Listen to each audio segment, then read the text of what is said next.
Sometimes you put walls up not to keep people out, but to see who cares enough to break them down. If you don't get what you want, you suffer.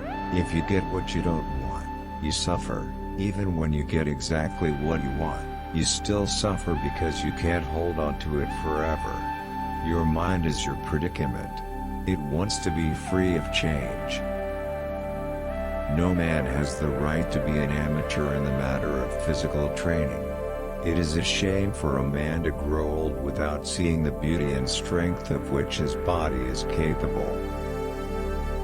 The secret of happiness, you see, is not found in seeking more, but in developing the capacity to enjoy less. Employ your time in improving yourself by other men's writings so that you shall come easily by what others have labored hard for.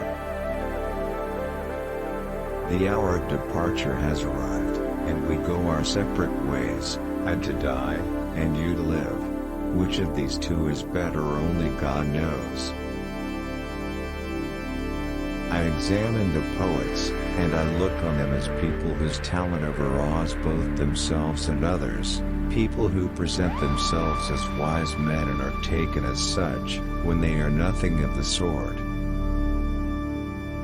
Are you not ashamed of accumulating money and honor and reputation, and caring so little about wisdom and truth and enhancing the quality of the soul?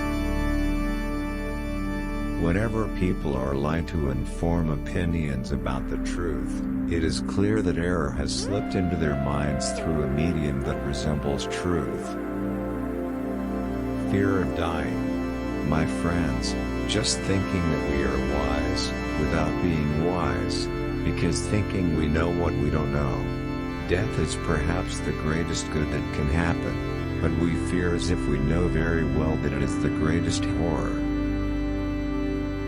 No one has the right to be an amateur in terms of physical skills. It is shameful for a person to grow old without seeing the beauty and strength that his body is capable of possessing. Where there is reverence there is fear, but there is not reverence everywhere that there is fear, because fear presumably has a wider extension than reverence. Ordinary people seem not to realize that those who really apply themselves in the right way to philosophy are directly and of their own accord preparing themselves for dying of death. A system of morality based on relative emotional values is sheer illusion, a completely vulgar conception that has no root in it and has no truth.